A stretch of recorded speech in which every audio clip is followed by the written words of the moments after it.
Hans the Hedgehog.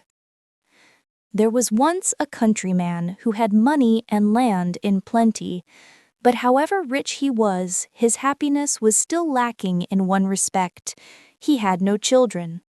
Often, when he went into the town with the other peasants, they mocked him and asked why he had no children.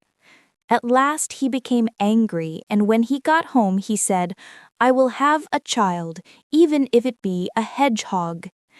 Then his wife had a child that was a hedgehog in the upper part of his body and a boy in the lower. And when she saw the child, she was terrified and said, "See, there you have brought ill luck on us." Then said the man, "What can be done now? The boy must be christened, but we shall not be able to get a godfather for him." The woman said, "And we cannot call him anything else but Hans the Hedgehog." When he was christened, the parson said, "He cannot go into any ordinary bed because of his spikes." So a little straw was put behind the stove, and Hans the Hedgehog was laid on it. His mother could not suckle him, for he would have pricked her with his quills. So he lay there behind the stove for 8 years, and his father was tired of him and thought, if he would but die. He did not die, however, but remained lying there. Now it happened that there was a fair in the town, and the peasant was about to go to it, and asked his wife what he should bring back with him for her. "A little meat and a couple of white rolls which are wanted for the house," said she. Then he asked the servant, and she wanted a pair of slippers and some stockings with clocks. At last he said also, "And what will you have, Hans my Hedgehog?" "Dear father," he said, "do bring me bagpipes."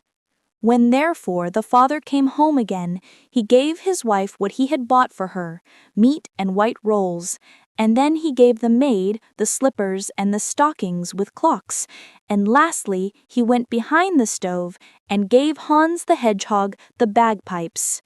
And when Hans the Hedgehog had the bagpipes, he said, "Dear father, do go to the forge and get the cock shod, and then I will ride away and never come back again." At this, the father was delighted to think that he was going to get rid of him, and had the cock shod for him, and when it was done, Hans the Hedgehog got on it and rode away, but took swine and asses with him, which he intended to keep in the forest. When they got there, he made the cock fly onto a high tree with him, and there he sat for many a long year, and watched his asses and swine until the herd was quite large, and his father knew nothing about him. And while he was sitting in the tree, he played his bagpipes and made music which was very beautiful. Once a king came traveling by who had lost his way and heard the music. He was astonished at it, and sent his servant forth to look all around and see from whence this music came. He spied about, but saw nothing but a little animal sitting up aloft on the tree, which looked like a cock with a hedgehog on it, which made this music. Then the king told the servant he was to ask why he sat there, and if he knew the road which led to his kingdom. So Hans the Hedgehog descended from the tree and said he would show the way if the king would write a bond and promise him whatever he first met in the royal courtyard as soon as he arrived at home.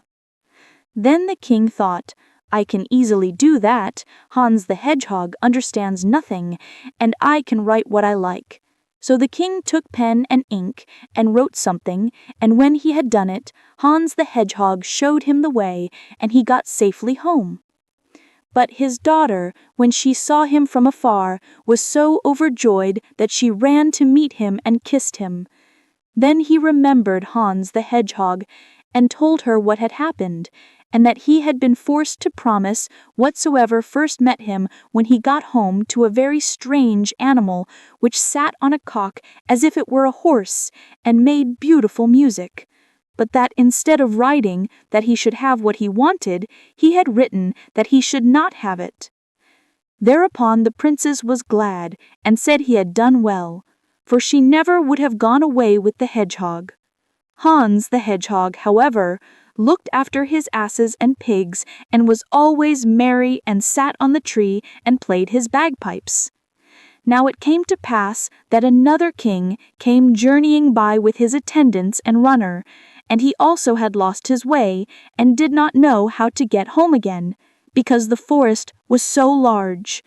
He likewise heard the beautiful music from a distance, and asked his runner what that could be, and told him to go and see. Then the runner went under the tree and saw the cock sitting at the top of it, and Hans the Hedgehog on the cock. The runner asked him what he was doing up there. "I am keeping my asses and my pigs, but what is your desire?" The messenger said that they had lost their way and could not get back into their own kingdom, and asked if he would not show them the way. Then Hans the Hedgehog descended the tree with the cock and told the aged king that he would show him the way, if he would give him for his own whatsoever first met him in front of his royal palace. The king said yes, and wrote a promise to Hans the Hedgehog that he should have this. That done, Hans rode on before him on the cock, and pointed out the way, and the king reached his kingdom again in safety. When he got to the courtyard, there were great rejoicings. Now he had an only daughter who was very beautiful. She ran to meet him, threw her arms round his neck, and was delighted to have her old father back again. She asked him where in the world he had been so long. So he told her how he had lost his way,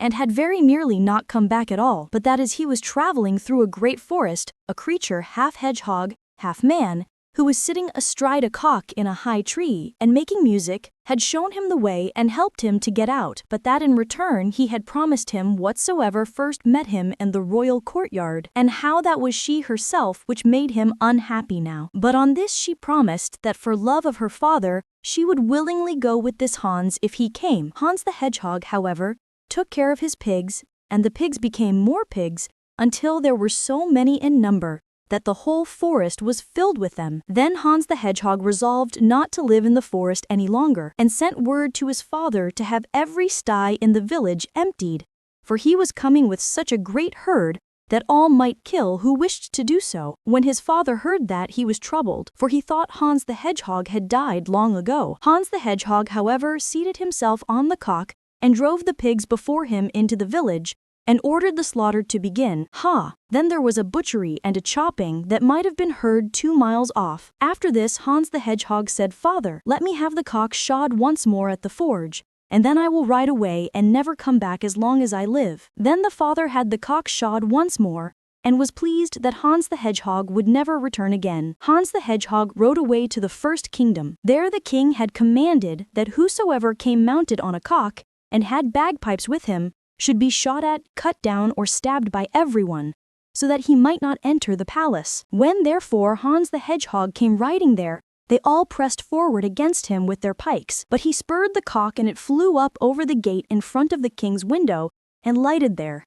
And Hans cried that the king must give him what he had promised, or he would take both his life and his daughter's. Then the king began to speak to his daughter, and to beg her to go away with Hans, in order to save her own life and her father's. So she dressed herself in white, and her father gave her a carriage with 6 horses and magnificent attendants together with gold and possessions. She seated herself in the carriage and placed Hans the Hedgehog beside her, with the cock and the bagpipes, and then they took leave and drove away, and the king thought he should never see her again. But he was deceived in his expectation, for when they were at a short distance from the town, Hans the Hedgehog took her pretty clothes off and pierced her with his hedgehog spikes until she bled all over. "That is the reward of your falseness," said he.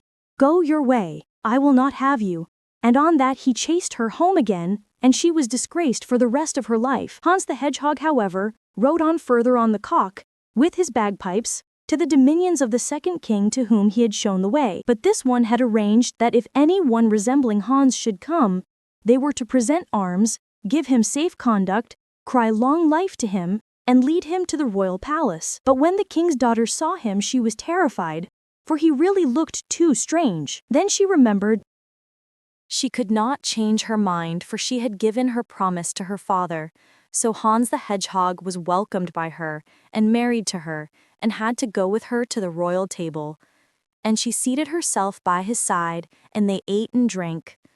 When the evening came and they wanted to go to sleep, She was afraid of his quills, but he told her she was not to fear, for no harm would befall her. And he told the old king that he was to appoint 4 men to watch by the door of the chamber and light a great fire. And when he entered the room and was about to get into bed, he would creep out of his hedgehog skin and leave it lying there by the bedside, and that the men were to run nimbly to it, throw it in the fire, and stay by it until it was consumed. When the clock struck 11, he went into the chamber, stripped off the hedgehog skin, and left it lying by the bed. Then came the men and fetched it swiftly, and threw it in the fire, and when the fire had consumed it, he was saved, and lay there in bed in human form.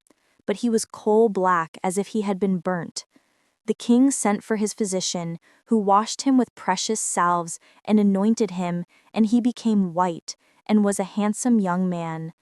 When the king's daughter saw that, she was glad, and the next morning they arose joyfully, ate and drank, and then the marriage was properly solemnized, and Hans the Hedgehog received the kingdom from the aged king. When several years had passed, he went with his wife to his father, and said that he was his son.